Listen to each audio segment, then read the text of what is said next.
What's up, y'all? Welcome back to Sports Minded. I'm your host, Brittany Young. And after you watch today's episode, I want you to go back and watch my last episode that featured Tiffany Willis. We talked about her career in officiating, being a woman calling football, some pros and cons of the field, the nationwide shortage of officials, and some opportunities that are available. So y'all be sure to check that out and like and subscribe to the channel.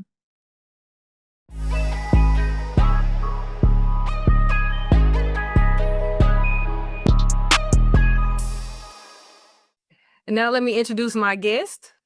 She's a Birmingham, Alabama native, but a product of Fairfield City Schools, former basketball player at Fairfield High School, where she's the second all-time in steals, a 2010 state champion, the first in school history, former women's basketball player at Shelton State Community College, where she won a regional NJCAA regional championship in 2012 and was awarded the Sixth Woman of the Year, former women's basketball player at Auburn University in Montgomery, currently a member of the Underdog squad in the MLK Women's Basketball League in Birmingham, Alabama, AAU coach of the 14 and under Birmingham Blaze girls basketball team, and the CEO of Sweet Jones Dessert Shop.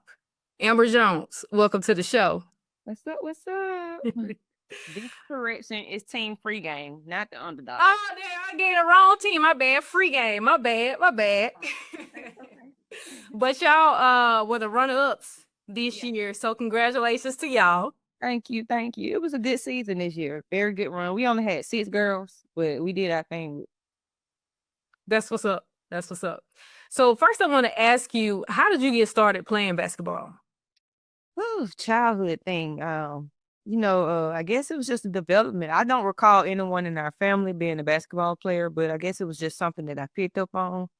A lot of guys in the community were hands-on with getting kids to be involved with sports. So I started off with soccer, and then I went along to basketball, and it just took off from there, playing PAT basketball at Wilkerson, and then playing, basketball at Lewis. We had elementary school ball.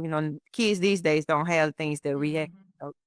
We did have elementary school basketball, and I think we actually, if I can recall, I think we won a championship. I can't remember, but it's just been around it for a long time. So, okay, I didn't know you played at Wilkerson. I got people over that way, over in East Thomas. So I didn't play at the actual school. We had if I can remember right, we had PAT ball, which was the police academy. Okay.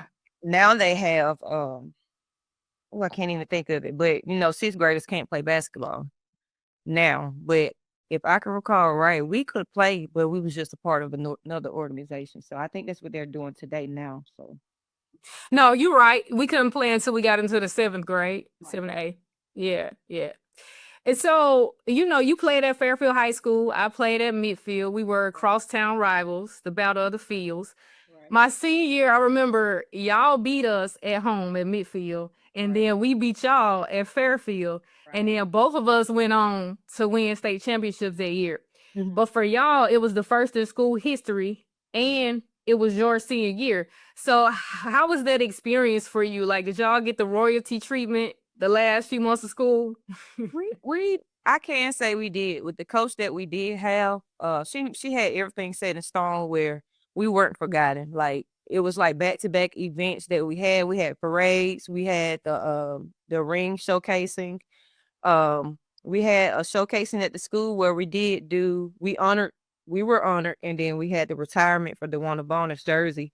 Mm-hmm. So that was another big thing that we had during our senior year. No, matter of fact, I'm sorry, that wasn't my senior year. The retirement was my 11th grade year. Okay. But it was just things that correlated until our senior season that she did with us that helped us get to that championship. But yeah, we were treated right. I hate now, just in present time, that you kind of feel forgotten, and you hate to keep reminding kids like we were this, we were that, but at the same time, that's history, and history should never be forgotten. So we did get the royalty treatment. I can say that. So what do you feel like can be done or needs to be done to help y'all's legacy live on? Like, do you need to have more up in the gym to let current players know who y'all are? Like, what do you feel like can be done? To be honest, I'm the type of person, you don't hang what was over people's head. But like I said, it is history, so it need to be remembered. But these kids these days, I can't really say that they are so focused on what was. A lot of kids are kind of in the future with things. And if they do like the sport as much as we did, they don't really care about, the demographics of what other people brought to the table. They're kind of selfish to this point. It's not much of a community anymore when it comes to those things. So I can't really voice my opinion on that. I'm not really a coach in high school or in the school system, but I have been around to say that kids really just don't care. It's not there anymore. No, that's real. Yeah. That's real. I get that. So you walked on at Shelton State, eventually received a full scholarship. Right. You won a regional championship, 6th Woman of the Year, and then you went on to play at AUM for a semester. So what made you just stop playing, like walking away from basketball? Was it burnout, or did you feel like you had a better opportunity because you transferred to UAB where you got your degree? Did you feel like you had a better opportunity as far as your career post-sports there? It was definitely burnout. It was an ongoing situation from high school on up to college, just doing it just so I can remain free, have a free education. And it came to a maturity thing where I just felt like it's time to make my own decision, and not doing this for other people. I had issues. Well, I wouldn't say issues, but I had things going on at home where in high school, my mom had breast cancer and cervical cancer. So those were things where, money was tight, and, you like, well, do I go to school for just what I want to do, or do I go to school for free? So that was one thing why I'll actually take the scholarship from Shelton right off the bat, which I was offered the scholarship right off the bat, but I declined it because I was tired in high school. So I didn't want to go to college and play. But then that happened, and then that was actually the best decision that I made, those 2 years of basketball with JUCO. And then transferring to AUM, it didn't work out because of the career situation. I was in the wrong major. So, just being educated enough to know, like, I'm not just here to play basketball. I am here to get my degree as well. That didn't feel out right. So I just decided to just come on home. Okay, so what were you majoring in at AUM, and then what did you end up getting your degree in at AUAB? So at AUM, I was supposed to major in architect. Okay. And what I was majoring in was art. So it was just everything was off, it was kind of a sold a broken dream, false hope scenario where I thought I was doing everything right. And we were still kids at the time, we're not following up on things. The coach kind of told me, well, we have this major, you can major in the correct thing, but you'll be in these core curriculums. And then come to find out, the curriculum choice that I was in, it was following up to me being an art major. And, that wasn't the right thing. After I left Shelton, I was supposed to actually go to Auburn University to get the architect degree. And AUM did not have that major at all. So everything was just off. I got you. So it was one of those things which a lot of players in our era kind of had to make it work. If you wanted to play ball, get the free education, and the school may not necessarily have your major, you got to kind of make it fit.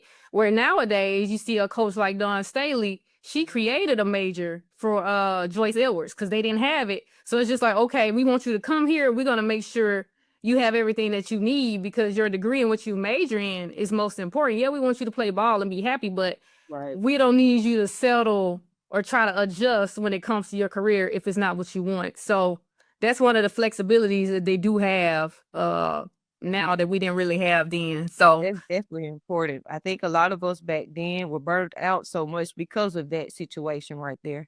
I did wind up going to UAB within the 4 years that I did do. I wound up just getting a general studies degree because again, the burnout, then kids came and I was just ready to be done with it. Now collecting debt.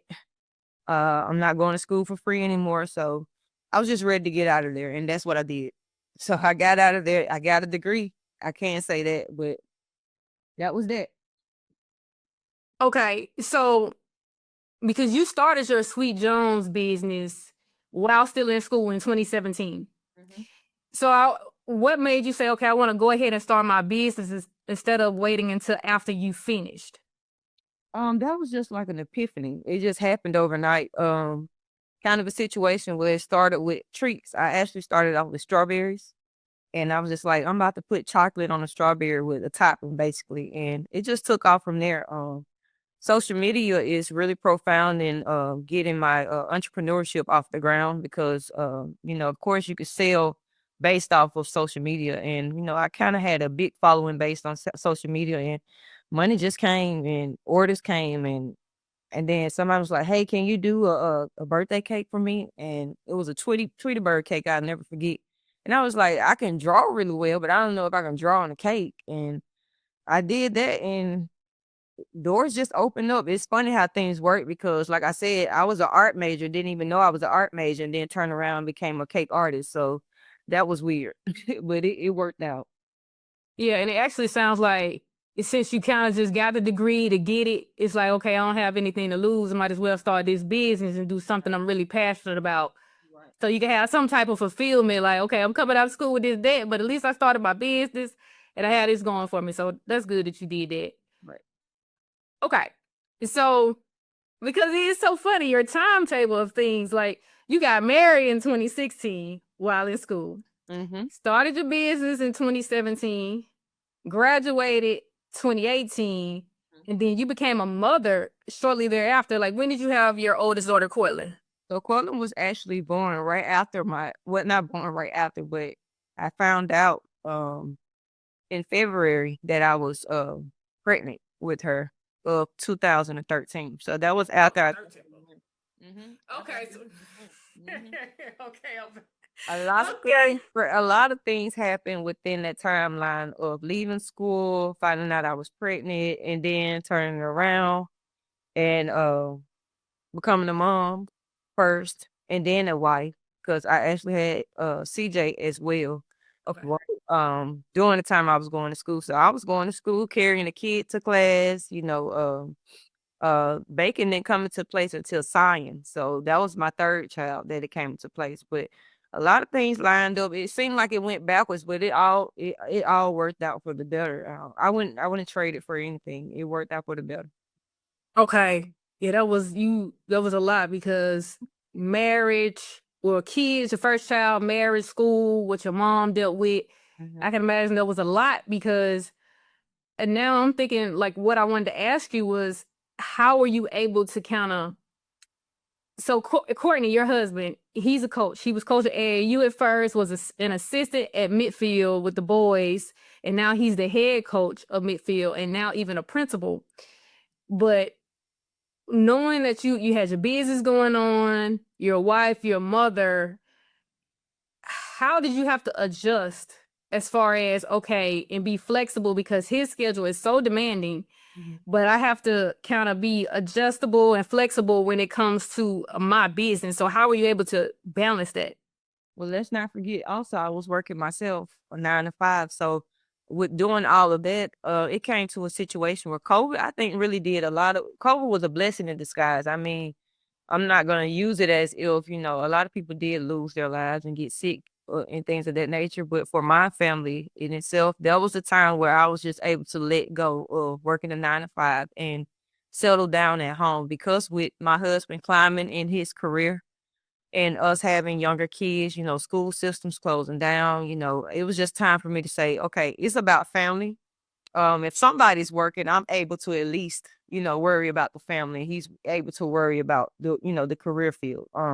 Marriage is not a selfish thing. You can't be selfish in marriage. So we both came to agreement where I just said, hey, my entrepreneurship will take off. And I actually just said, I'm done with working. So I became a stay-at-home mom and a full-time entrepreneur. And things took off actually. I became a celebrity cake artist during that time. I got into doing more things for the community with hosting events. I've hosted the Grinch photos I've hosted, and I think that was kind of the first for Birmingham to have. I'm not gonna say I started it because it could have been somewhere else where it was started in Birmingham, and I just don't know about it. But it really took off for my business. We had over like 150 people one weekend. So it was a really big thing where I hosted 100 houses, spelling bees, a lot of things just within my small business. So COVID really was a blessing in disguise for me. Okay. So, and you kind of beat me to the punch because I was going to say, despite all of the sacrifices you had to make, Sweet Jones still has grown tremendously over the past 8 years. And you've done cakes and events for multiple celebrities, as you mentioned. And one of those was WNBA star Angel Reese. So how did that opportunity come about for you to do a cake for her? Listen, every opportunity that I have had with a celebrity was really just a DM. Hey, it was a leap out on faith. Let me do this for you, or can I sponsor a cake for you? And it kind of happened in that scenario. I actually saw that she posted that she would be in Atlanta one weekend. I think it was the weekend of her 21st birthday. She's supposed to have some type of party in Atlanta, and Flage Mom was like managing it. So I saw that she posted it. So I hopped in her DM and I was just like, hey, I see you're gonna be in Atlanta. I stay in 2 hours away. I want to get you a birthday cake. And she wrote back and she was just like, text this number. And the number she gave me was actually Flage's mom, Nom. And so I was in contact with Flage's mom during the whole situation, and I met up with her to do the exchange. I didn't get a chance to meet Angel, but I did get a chance to meet Flage. I'm not Flage, but her mom. And I did the exchange that way, and it just went from there. Okay, cool. And it was a nice cake, by the way. Real dope. Thank you. And so now you and Courtney are always in the gym with your kids, doing conditioning and training them because, you know, your oldest daughter plays, Cortland, and then your son, CJ. Mm-hmm. And last year you started coaching AAU with the Birmingham Blaze. Right. So at what point did you decide, okay, it's time for me to coach, or why did you want to get into coaching, you know, with everything you have going on? Like, what made you say, okay, I want to coach? Right. Like you said, with everything I had going on, like that was a big step for me as well. So a lot of things have um just happened in the situation where people saying, hey, you need to become a coach, you know. And I think a lot of things happen on my time because if you have to have boundaries when you have a business and a family, you know. I'm not the type of wife who like to overstep my husband's you know, his career field or his anything he has going on, even though I don't think that will happen. But at the same time, you have to be mindful of what you do as a partner when you have a partner doing something as well. So you know, I declined a lot of offers to do coaching. But when my daughter did start to show interest in basketball, it became a protective thing more than saying, hey, I want to get into coaching. You know, it was like I need to protect her first of many coaches because she was playing with another team before she was playing with me. And it didn't work out well. It was just a situation where if she would have stayed with that team, her confidence level would have been gone. So and I actually put her on the team for her confidence level to build up. But that situation didn't work out. So I was just like, I'm going in mama bear mode. I'm going to protective mode. And it actually just went into coaching mode. So. Okay. So it's a little bit of both of kind of like a passion. I feel like I'm kind of called to do this to help other young girls, but also you want to be really hands-on with Cortland too, in her career. Right. Okay. And you mentioned something about not wanting to overstep like Courtney's career, but I feel like y'all kind of complement each other. And now that you're coaching, do y'all like go over strategies or plays and like really talk game situations and stuff together? Yeah, we have our nights where we're sitting in bed, you know, going through plays and things of that nature. Most times if I ask him for advice, it's just basically a drill or something. I kind of know basketball well enough to, like you said, we complement each other. So if we do have a situation where I need help or any type of insert into a play or anything like that, I have already done it, but I'm just asking if it makes sense from him. But most times we are, you know, narrating situations. I told him he was my assistant coach. He doesn't have a choice in doing that. He has to be my assistant coach when it comes to AAU. But other than that, we work well when it comes to it. Like I said, it's not an overstepping thing, but it's also just being mindful of he is an actual coach because I don't look at AAU as something small because in this time of day now, a lot of kids are getting scholarships via AAU. But at the same time, the girls that I had last year, it was a handful to work with. These kids came from not knowing anything related to real basketball techniques, real basketball game like situation scenarios, and we did a whole well, I'm not gonna say we, I did a whole 360 when it came to those girls. So I only had a group of 7 girls. That was all I had to work with. So Okay, so you went through your first year learning curve.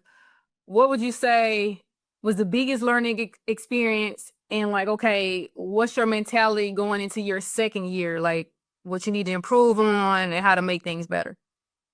so right now what I'm trying to do is build kind of an elite program. And when I say elite, I'm still looking for girls who are trying to learn basketball, but I'm trying to raise the standard too. I want to be able to coach kids who put me in a situation where I gotta think and they don't have to think so much. So last year I can't say what I did do wrong was show kind of my attitude towards basketball because, again, when you're so passionate about the sport, you lack integrity when it comes to kids. Some kids really just don't know. And then I had 7th grade girls last year, and I had to depend on 2 6th graders to be my main scorers, and that was really hard. And one of them being my daughter, and another kid that she goes to school with now, and it was really hard for those 2 girls to put that baggage on them. So I think going into this year, that's what I'm not looking forward to depending on my child solely. With my player, I don't like to call her my child when she is playing for me, but I don't want to depend on her. I want her to be able to learn from older girls. I want her to be able to sit on the bench and say, "Hey, I think I'm ready to get in because I see something different that I can do in the game." Last year, our last game, to be honest, I did not perform well as a coach. The girls weren't performing well. And it was just one of those days where I'm like, hey, I'm just ready to get this over with. I sat down with my arms crossed, feet crossed, and I was over it because they look like pure, wet. And like I said, you're passionate about the sport and you practice. Like I say, we practice, and they come out and perform to their ability and not what we, practicing for. So my attitude this year, I refuse to do that because that's not of a coach. You have your games where you're gonna show yourself, but I don't want to be like that, especially around young kids. Mm-hmm. I got you. You got to be patient with them. You can't. They ain't gonna have the mentality and understand what you trying to convey to them every time. So it's just like, ooh, I gotta really I count don't on have that. time to reflect on it. I could have done a lot of things different. I think it was a great first year for me. I can't honestly say that. Um, like I said, I wasn't working with much, but what I had, we went in, we performed good. It was one situation where I think it was the Easter no, Iron City Classic. We had 4 games that day, but we had a full day of basketball. DeWanna Bonner had her camp that day. We showed up for that. That was from like 8 to 12. We had a game at 2 o'clock, and from 2 to like 7 o'clock, we played 4 games and we competed in a championship game where we came up short like 3 points. But the girls coming from not knowing basketball and then coming into full blown basketball days, they actually learned what it was to be a basketball player, what it was to be a gym rat. We didn't have food that day. We were living off concession stands, so it was a great experience for us all. Okay. And I wanted to get into the camp that DeWanna Bonner hosted at Fairfield and ask you what that experience was like for your girls. Like, did they understand we're learning from a WNBA legend who is also a Fairfield High School alumni? Like, she's from right here in our neck of the woods. And also, you had Alyssa Thomas, DB's fiance there, who's also a WNBA great. Right. So, did they understand the magnitude of what it was? I can only speak for my child because she's living in my household. And so I'm gonna give you a type situation right now. She was cleaning out her closet the other day, giving away stuff that was too little. And DeWanna signed, most of the girls' shoes. Her and Alyssa signed most of the girl. We had team shoes this year. They were LeBrons. So she says the shoes were too little, and she was going to give them away. So in my mind, these are autographed shoes. What are you doing? But just like you said, did they understand? So that's a pivotal moment for you. You don't really understand what you have in front of you. So I had, even though I broke it down to her before we got to the camp, that situation that happened, I had to say, like, it doesn't matter if those shoes too little. You can hang those on your wall. You could frame those. Like, that's something memorable for you to have. You know, that's the first of many WNBA players you have met. Why would you give those away? Like I said in the beginning of us starting, like these kids don't know history, and it's really sad. It's really sad. And like I said, I can only speak for mine because she lives in my household. But they had a great time. I can't say they learned. This was DeWanna's first time being able to do that camp. I know she's been trying to get that off the ground for many years. But this was her first time being able to do the camp. And I actually was just gonna bring my child. But I remember we had a game, so I went ahead and told all the girls, you know, to at least show up. So they showed up and they learned. And like I said, like I did ask Cortland, I think about 2 weeks ago, do you realize that you were able to play in front of two legends? Like that's something profound. And she was like, no, I didn't realize that, but that comes with maturity. It comes with maturity and understanding. So I haven't had the opportunity to really ask the girls, but they seemed like they, you know, knew who they were and knew who they were around. But again, that comes with they don't understand. And I remember me as playing basketball, I took a lot of things for granted. Small things like that, or being around greats like you and the Canes and, you know, playing with you all. I took that for granted. You know, you have Coach Barber saying, you gonna come in the gym with us today? I don't know you. No, I'm going home. You know, it's so I'm trying to get mine to understand, like, be a gym rat as much as you can. If you want to go, you know, Division 1, even if you don't go Division 1, you can still go pro wherever you go, but be a gym rat. Love what you do. Yeah. Well, thank you. I received that for you mentioning me as a great. Thank you so much. You were a star in your own right at Fairfield, a defensive specialist, like lockdown. So when I think of players like DJ Carrington in the WNBA, you know what I'm saying? That's what you were, Right. you know? So yeah. I want to ask you, you talked about being hands-on with Cortland. Like that's a con, not a con, a pro of coaching her. But what are some cons of coaching your own child? Being a mother, you have to be able to have boundaries and just say, I'm not your mom on the court. You know, we get in between these lines. It's not mama daughter time. Like I'm teaching, you are to receive what I'm teaching. We're not gonna always agree. I can remember one game where we were in, I think Atlanta, Georgia. We were somewhere in Georgia, but it was a kind of a prestige tournament. Where it was she had a bad game the last game, and I had to understand that she can't do it all by herself. But at the same time, you know, as a child, she's looking at me as her mom, her savior, and I don't want you to fuss at me. But I'm not fussing at you from a mom standpoint. I'm fussing at you from a coaching standpoint. And we butted heads a lot when it came to that because she couldn't recognize I'm coach right now. I'm not mom. You know, you can't take things personal. And I held grudges a lot. You know, I don't want to ride home with a child who's not performing well because I'm your coach. You know, as a coach, you want to have that time where you like, dang, she didn't do what I asked her to do. But as a mom, I have to be like, hey, you know, do better next time. You got to still give encouraging words. So that's a huge con. It's hard coaching your own child. I wouldn't refer that to anyone. But I will say, when I did end our season, it was because of that. I felt our relationship having a tug. So I said, I'm not going to hinder my growth as a mother and her growth as a child. I would never want that to come into play. So I did stop our season early, but just because of that. So she did go perform with another team right after our season ended. And it kind of brought us back to mother daughter space. So that's a huge con though. Yeah. And it's like, I know she understands that you played high school, college ball, but she's still able to watch you play now in the MLK Women's League. So it's like, whatever you're telling her, you got to be on your P's and Q's too, because it's like she's watching. So does she ever call you on something like, all right, mama, you missed that defensive assignment, or you didn't do this, you try to tell me this, but you didn't do that? Like, do y'all ever have those moments? Most definitely. If I pass up a shot, I'm not a huge 3-point shooter. That's not my strong point. But if I do pass up a shot, she's on me all the time about that. I'm really more of a slasher attack person, and I try to get her to understand you don't just put the ball down as soon as you get it. You know, you got to fill out the hole. You got to be able to see a hole before you attack the hole. So she's on me a lot about why I didn't go score. You know, it's a role in basketball. You know, if you have a scoring mentality, you have to understand your role with scoring. You just can't just go score just because you got the ball in your hand. But I think that was a good way for her to see that, you know, practice what you preach. And I have gotten back into the gym when it comes to like just working out, trying to be in shape. Because to be honest, Cortland is I can't compare myself to my child. She's nowhere near where I was when I was playing basketball. She has surpassed me in different scenarios.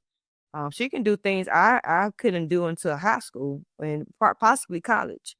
She has the confidence level that I didn't receive until my JUCO year of college. So I applaud her for that, but I'm trying to get her to understand her development stage.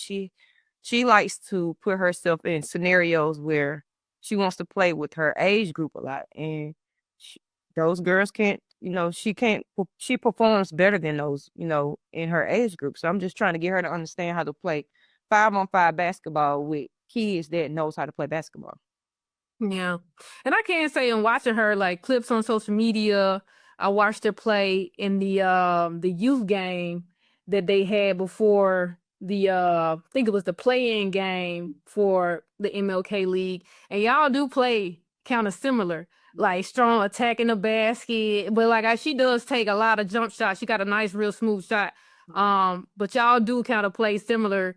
And does she lift weights? You got in the weight room? Yeah, she's Okay. in the weight room. So she, you know, the school have them lifting weights, but I try to get her to have some type of schedule with me as well. Before the season had started, I'm kind of off duty now with that, but before the season started, trying to get her have some type of 2-a-day schedule so that she can understand like this is what it takes to get there. I don't try to, you know, burn her out. Mhm.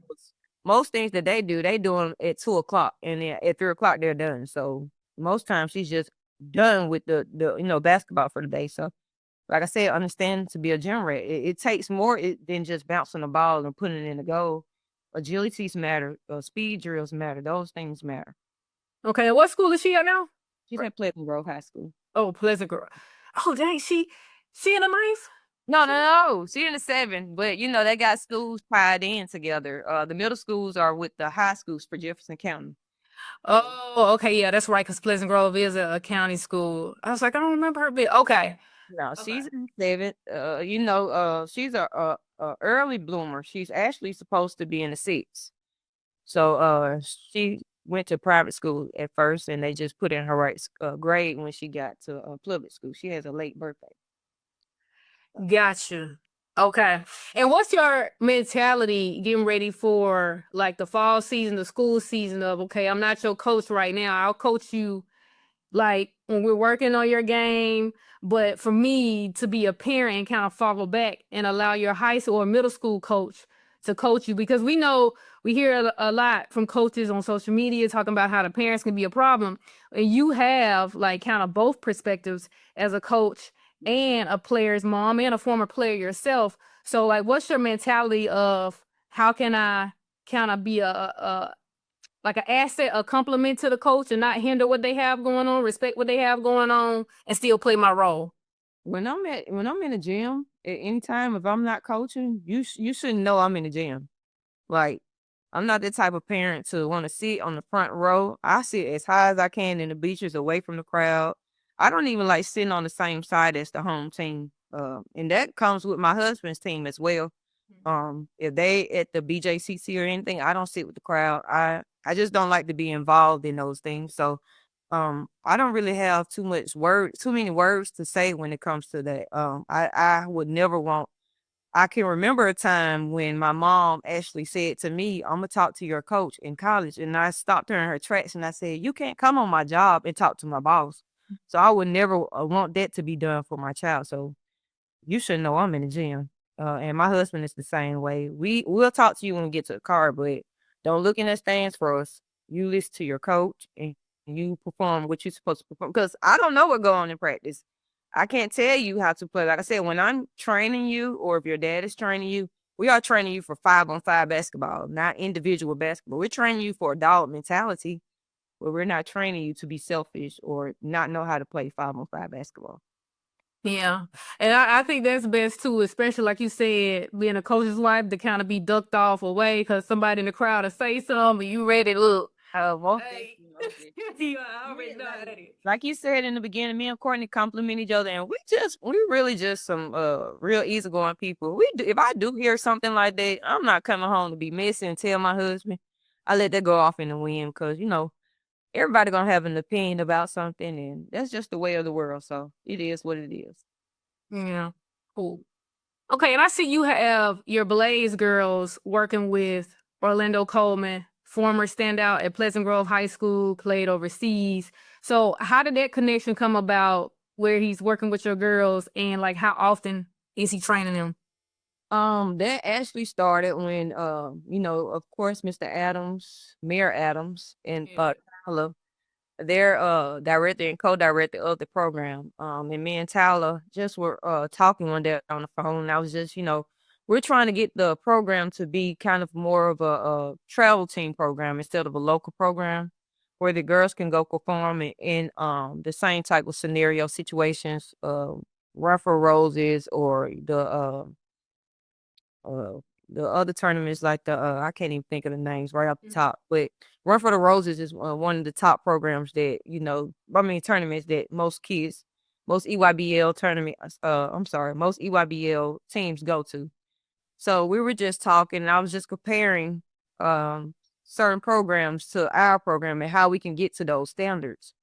And I said, well, hey, we need a specific trainer because I can train, but I don't want to be the person who does everything. It's not fair to other coaches that I have to do everything. And, that's just not how I wanted it. So I had him in the back of my mind. We had already chopped it up before about training.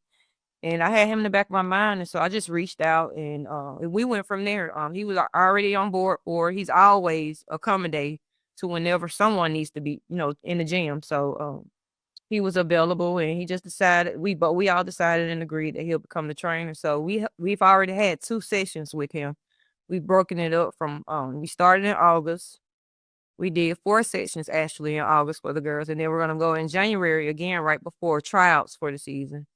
And they're mandated for all of the teams of Blaze to be mandated for him to train each kid in the program. So that's how it all started. Okay. But you have a trials going on this weekend, right? Sunday at Parker High School at 3 p.m. we'll be doing tryouts for the 8th grade program, which that's the team that I'll be coaching this year. Okay, so is that one of the things where you're like, how can I improve? Or you say you only had 6 or 7 girls, so now you're trying to start early to get some more players in there. Right. So I I am a social media watcher. I try to I'm not a content creator, but I am of that status where I try to look at what other people do and try to help myself to doing those same things. So I seen a lot of other programs, big name programs saying we're gonna do early evaluations. So I said, well, hey, let me get on board. We're trying to do early evaluation tryout scenarios for my team.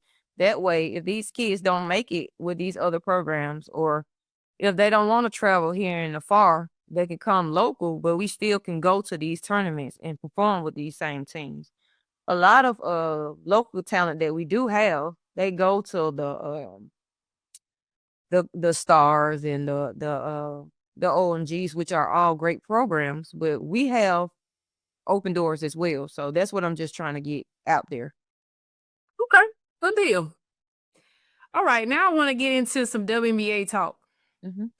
I want to talk about some dogs of the WNBA, some big dogs like who fans or people already know about, and just talk about them, and then maybe some underdogs, some players who are great but don't get a lot of coverage.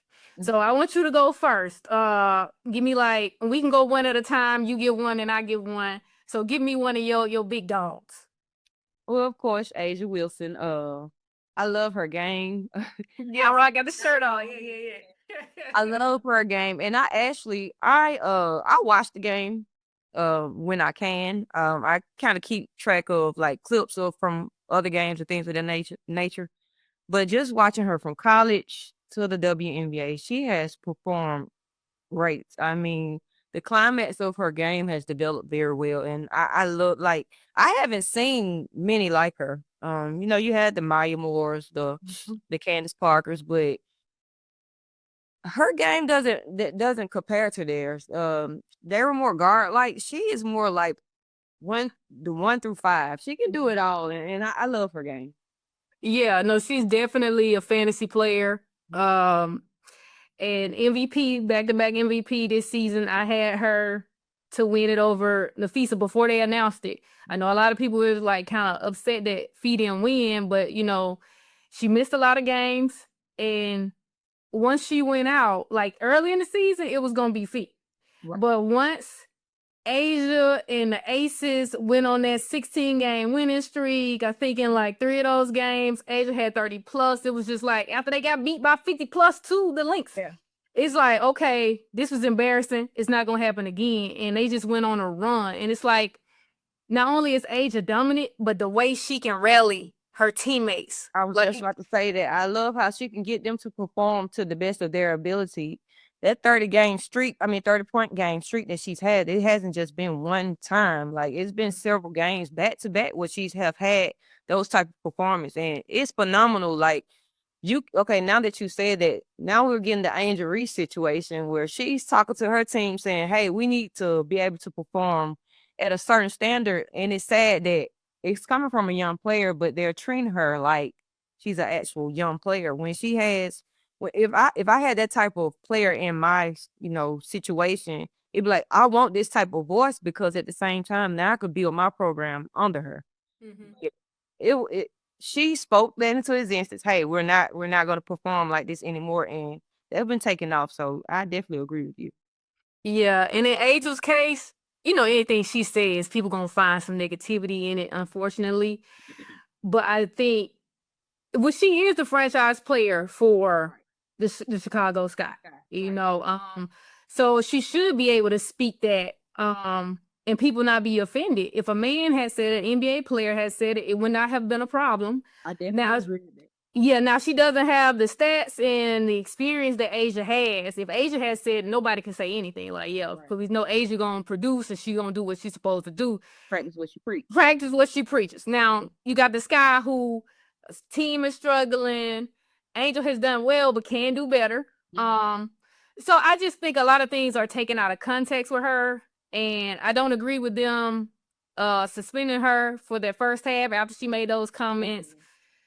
It's just a lot with the Skies organization, man. A lot needs to change with them and how they run it. It's just been a poorly run organization for the past several years. They did win a championship, with Candace Parker, Khalil Copper, Sloop. But other than that, it's just been rough. But yes, Asia, a dog, for sure. So since you said Asia, I'm gonna go Alyssa Thomas. Yeah.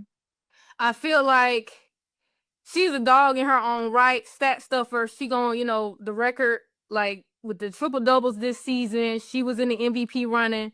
Unfortunately, when you have Asia, like you playing with Asia, right, and like how they went from the 8th spot to the number 2 spot, mm-hmm, you can't deny that. So I feel like maybe they need to create another award, like a fantasy player award or something. So that's good. I like that. Yeah, Alyssa would win that, because again, being a stat stuffer, she's a person that's gonna give you assists, gonna give you points, rebounds. Still, she does it all. So it's just gonna be tough, because I think the Mercury, they were kind of in the same spot, like what was it, like 5th or 6th seed all year. So it's just like, even with the triple doubles, it didn't move them. You see what I'm saying? So I feel like, dang, what she did was amazing, but it didn't move the needle like what Asia did. Yeah, she's a really strong player. I mean, I say strong, it's like from her stamina to her entirety. She's a strong player. I like the way she plays. I like the way she handled herself on the court. She's not gonna back down from anybody.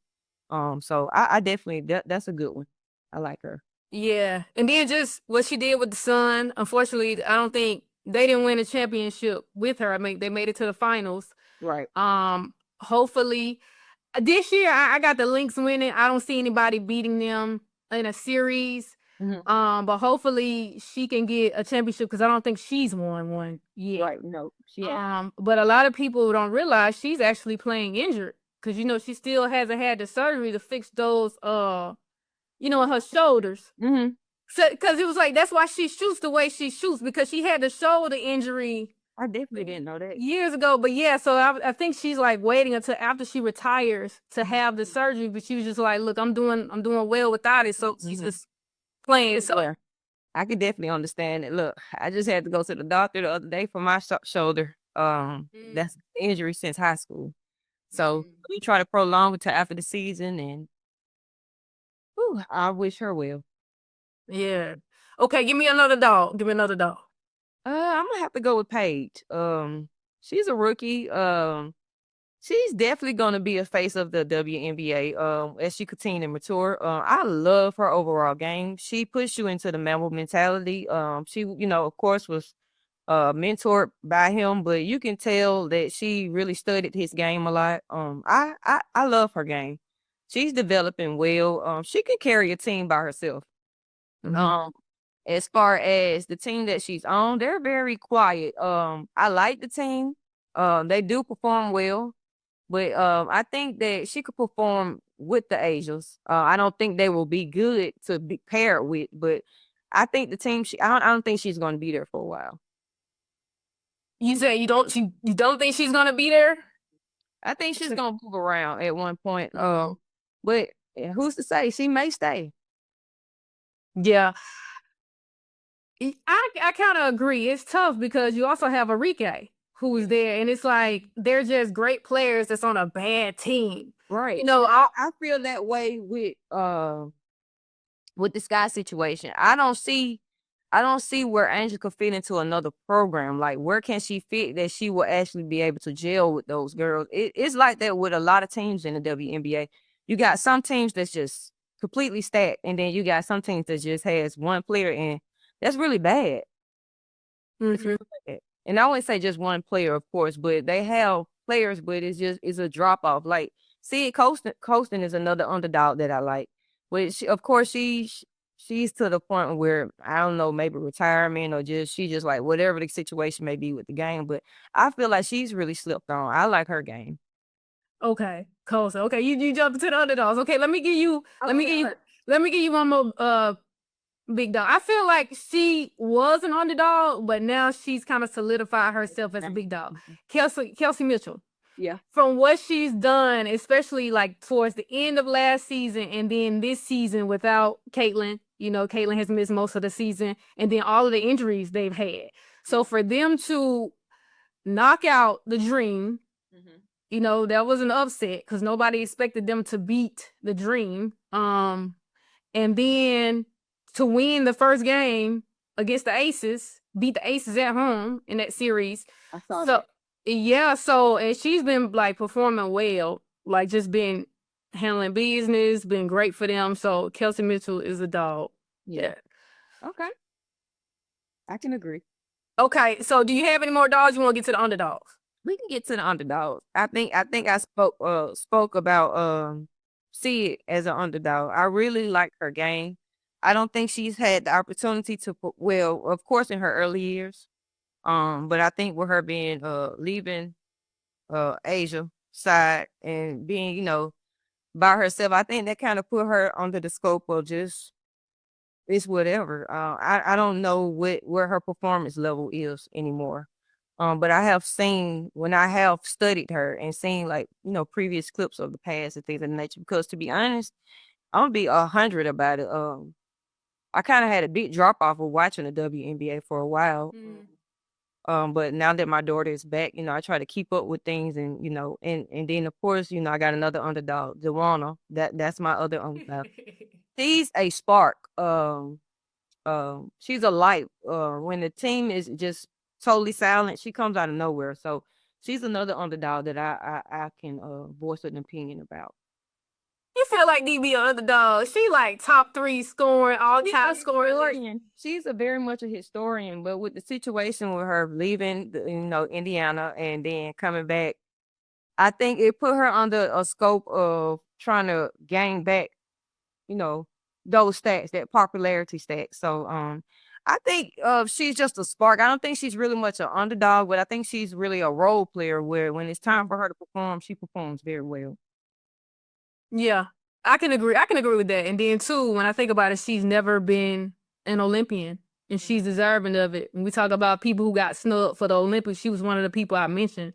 Like how you top 3 all-time scoring list, WNBA champion, been in the league for so long and has never been selected for the Olympic team. So I can agree with that. Okay, so I give a couple of underdogs. Courtney Williams, Minnesota Lynx. Okay. So it's like, of course, everybody know what Fee does, but Courtney is just like she's their engine, so she can score, assist, play defense, defend the ball well. So I feel like she's a spark for them. And then I'm gonna go Erica Wheeler, who's my personal most improved player this season. Because when she was with the Fever last year, I was just like, she didn't give them much. I don't know what was going on. I don't know if it wasn't a good fit, her coming off the bench. But this year with the Storm, oh, she got busy. She did her thing. I honestly expected a little bit more from the Storm, but they ran into the Aces for the second year in a row. I hate that they faced them for the first series. To me, that should be a second round series, but it's the Storm's fault. You got to finish stronger. There's no way you should be finishing 7th or 8th to even be playing the Aces in the first round with the talent they have. Right. But yeah, Erica Wheeler this year, she was really a real big spark for them in scoring and defending. So she's another underdog. Okay, so the last thing I want to ask you about is the playoff format for the W. So like with the first 2 series, they do the best of 3. Okay. And then they do the best of 5 for the finals. But this year they're gonna do the best of 7, I believe. I think they switched it to. Hold on, let me double check that. It's Hold on.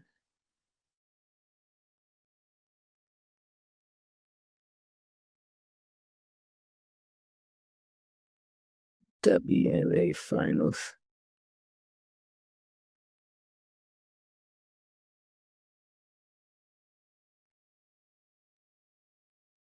Yep. Yeah. It's best of 7. Yes, so it'll be a best of 7. So it'll be just like, I think, the same format as the NBA. So a 2-2, then 1-1-1. So I feel like, which is good because the best of 5 was too fast. It was too quick. It's not enough. So the best of 7. So with the finals being best of 7, I feel like the first 2 rounds should be a best of 5.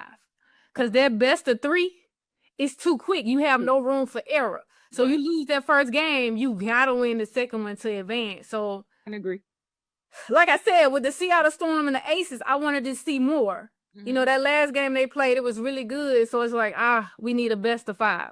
Yeah. So I know that's it'll require more travel, a few more games, extending the season. Instead of it ending like October 20th, it'll probably end in October, 1st of November. But with the way the league is growing, players getting more money, I think it's good for the fans. So I wish that it would just continue to let it all just develop. Like, just let it grow. Like, what is the stopping point? Why are we stopping so much with women's basketball? Like, why can't we let it develop the way men's basketball is developing all the way around? So I definitely agree with the money being an issue, with travel being an issue. It shouldn't be an issue with letting women, take their stand in what we're playing our butts off for. Yeah, for sure. I agree. Well, it's been a pleasure having you, Amber. Thank you so much for coming on. This was a great opportunity. Really, I really be nervous about doing these things. I was just on a podcast about almost 3 weeks ago. And it was kind of different from this. Of course we're doing Zoom, but it was kind of a live podcast. But I was really nervous, but I enjoyed you. You're a great commentator. I love it. You keep this conversation flowing. So you're doing well. You're doing well with this. Hey, the same here. I appreciate you for coming on. It's been a pleasure. I received it. Thank you so much. But yeah, so this has been another episode of Sports Minded. I'm your host, Brittany Young. Until next time, y'all be blessed. We out of here.